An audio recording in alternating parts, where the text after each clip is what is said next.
Mike Verlack here to entertain you with the help of the tokens.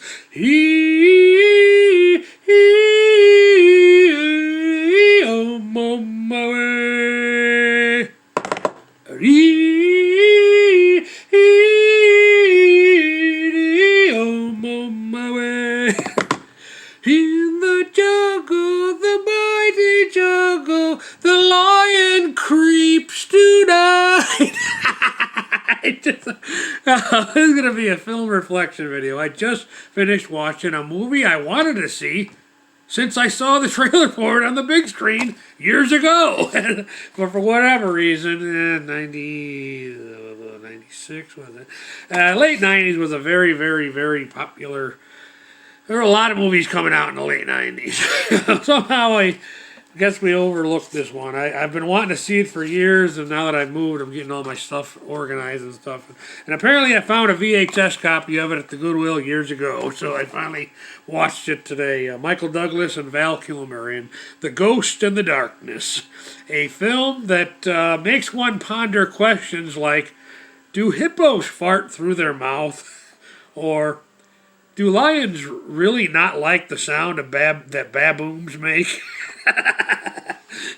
It's also a movie that you could say is for lions what the movie Jaws is for sharks.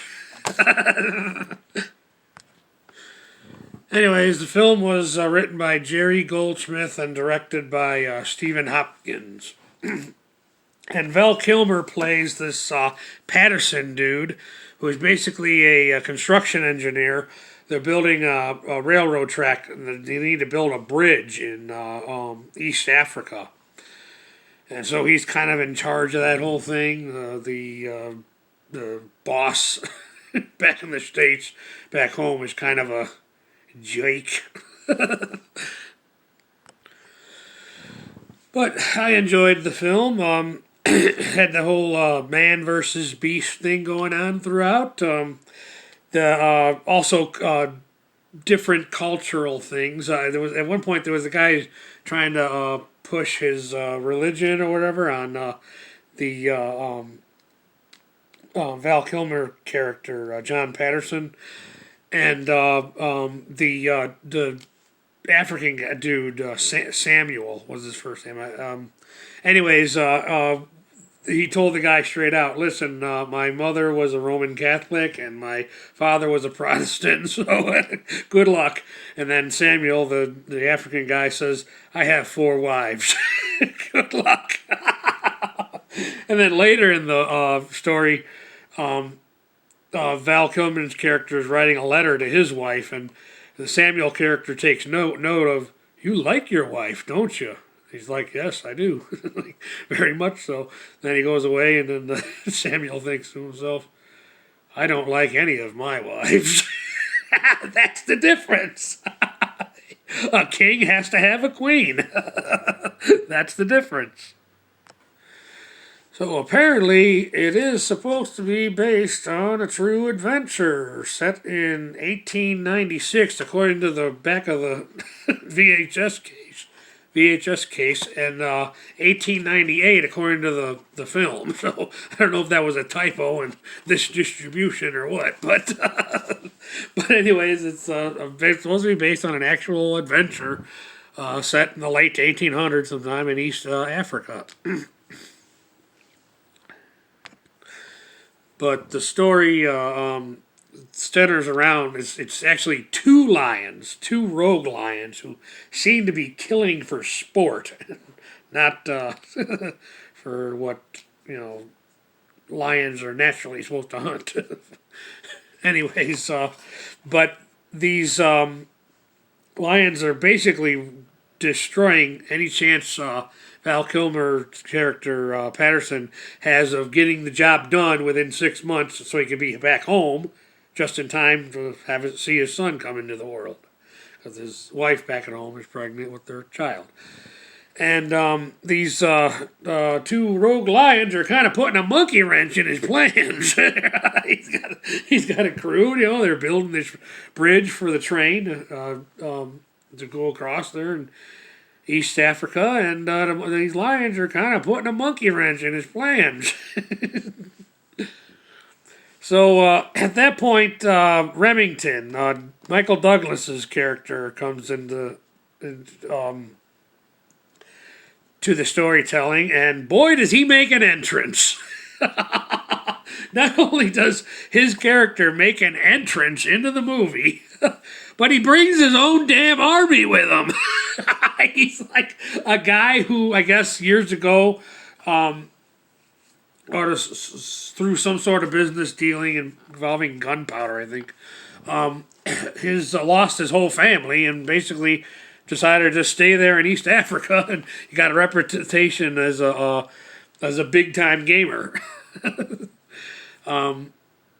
So that's what he did with his life. But boy, does he make an entrance into this movie, into this storytelling, and he brings his own damn army, local tribal community.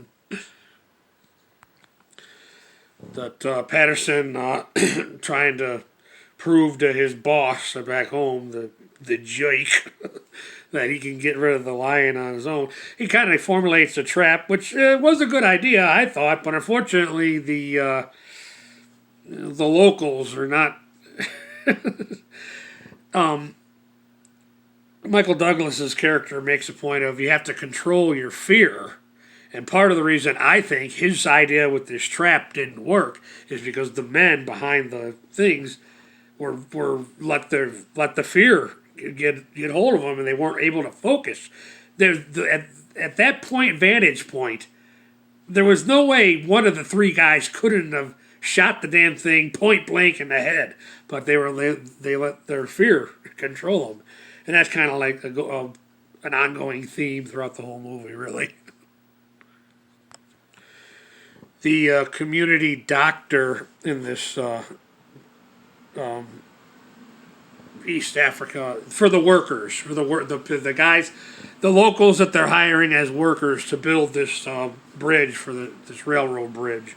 The doctor is played by I don't know his name, but it's the same actor who played King Theos from the Twin Towers, Lord of the Rings.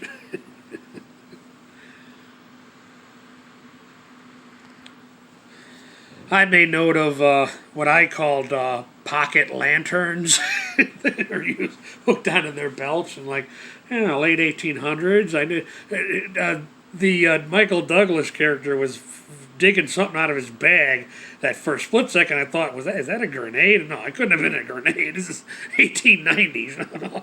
If anything, it would have been dynamite, but they were pocket lanterns.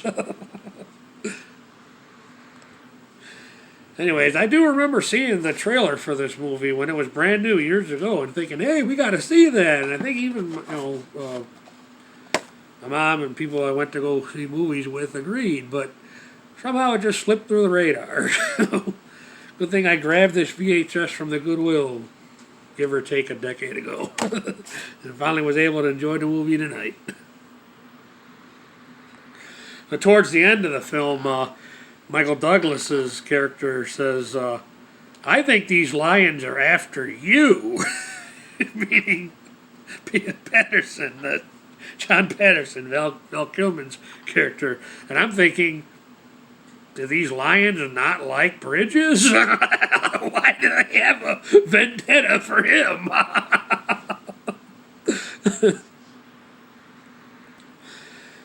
Well, anyways, they have a plan of attack that kind of, that's what it says. The doctor kind of hit, which is, I guess, is a word they use for being duped or tricked, whatever. The doctor guy kind of hits or dupes Val Kilmer's character, Patterson. And then Remington and Patterson, Michael Douglas and Val Kilmer's characters, kind of bond after the lions hit or dupe Remington, him, Michael Douglas, because they're in the with the cattle and everything, and they're just putting this blood all over the place, and to lure the lions with the smell of blood. But the lions end up going ahead and attacking the hospital. And that, of course, says the workers like, okay, we're out of here. It's like you can build your bridge all by yourself now. We're going. We're done. You can't pay us enough for this. So after everybody's gone, only Samuel stands by Remington and Patterson, and there's some male bonding and.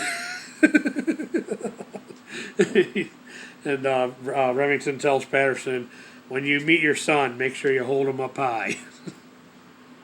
A little sweet moment in the story. So after all that, the big gamer hunter dude, Remington, Michael Douglas's character, decides to go and go hunting the lion all by himself and meets with his demise. And then Val Kilmer, through arguably dumb luck, finally does get because together they got the one lion, but they still had to get the second lion because there were two lions working together. So this movie was basically for lions what Jaws was for sharks. But in the end, Val Kilmer's character was running late in his schedule, so he didn't get to see his son be born into the world.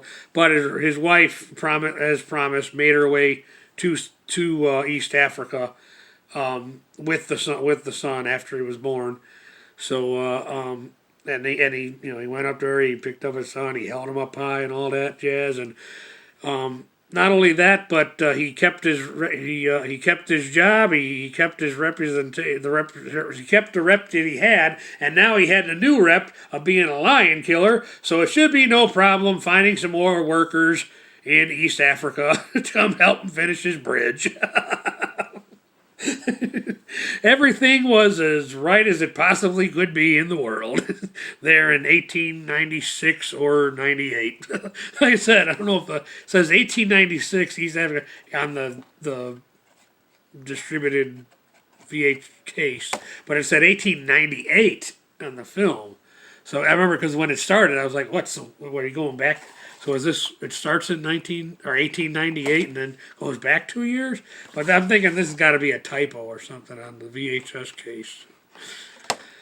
All right. That'll do it for this one. Let's end with an Albert Einstein quote. Life is like riding a bike. To keep your balance, you must keep moving. Mike Barilak, thank you for your time.